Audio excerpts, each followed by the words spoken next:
So Tom, we were talking earlier about the fact that LendInvest as an organisation have seen growth in the last few years, and clearly the property market within the UK since the election of 2 years or so ago has changed, and we've seen a ripple increasingly occur. What has been your experience at LendInvest in terms of the way that the borrowers, potential borrowers, are approaching you in respect to their projects, and that perhaps what they're doing, but also the sort of regional changes that you've seen?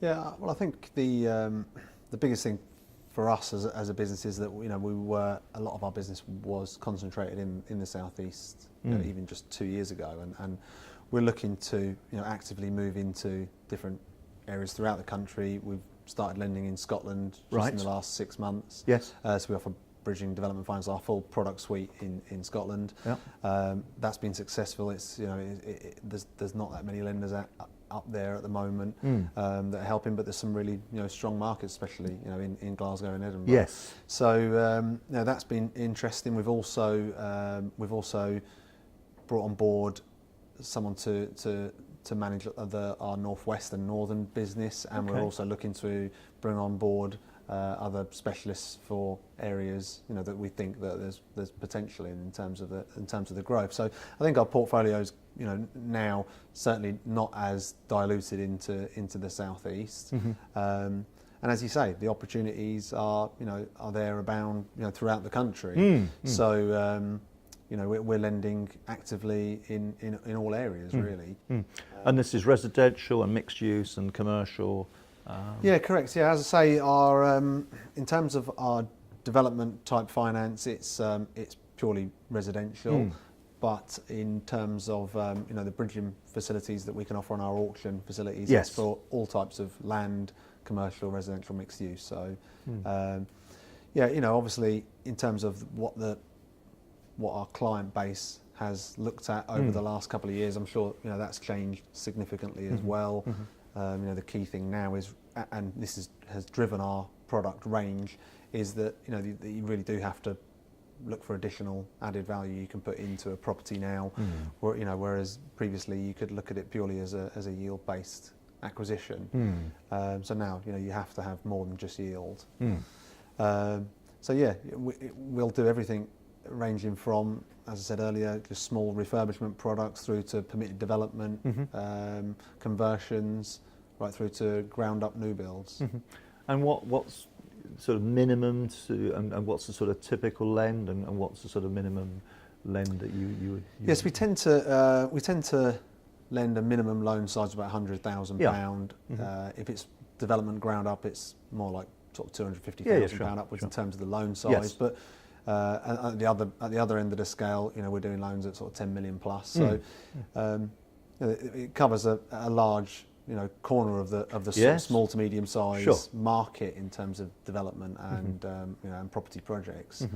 So it's as I say, that we're not competing against the big banks in terms of the big projects, but we're still looking at some really good size projects out there at the moment. Stuff. As you say, sort of 5-10 mil. Yeah, well, I think we tend to limit ourselves to circa sort of 50 units, that sort of size development in terms of new builds. But on the other end of the scale, as I said, as long as it meets our minimum loan size, if it's actually £75,000 on minimum loan size, then we do quite a lot in terms of that number as well. I think you asked for our average loan size. I think it's around about 700, 800,000. Right. Okay. That sort of size. Okay, good.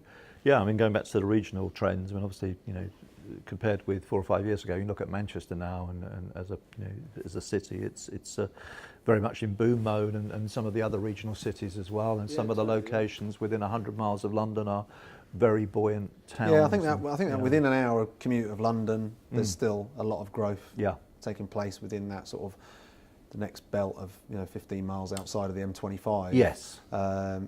Just every town is strong within that area.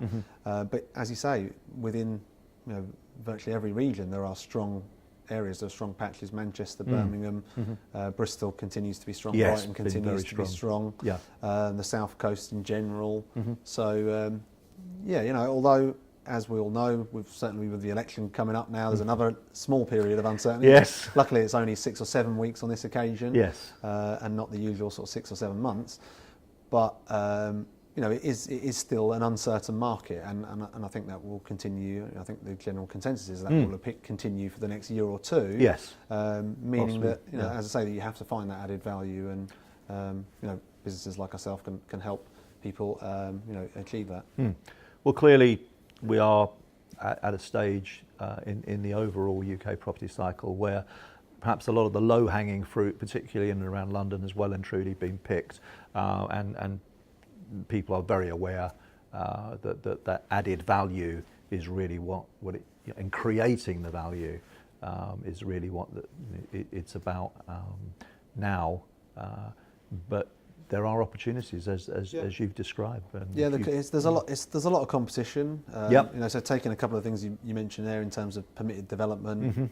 A lot of vendors have now picked up on it, and Yes. and it's already built into the expectation, or the PD is actually there in place. Yes. We're seeing a lot of opportunity with speculative buys now in terms of potential planning gains, and that's one of the things that led to us bringing our pre-construction product to the market. Yes. Whether it's people buying plots of land or buying existing properties they think have got a potential planning Yes. gain to them. Yes. It was something that that wasn't happening particularly often in the market just a few years back, but as I say, it now seems to be quite prevalent. Yes, indeed.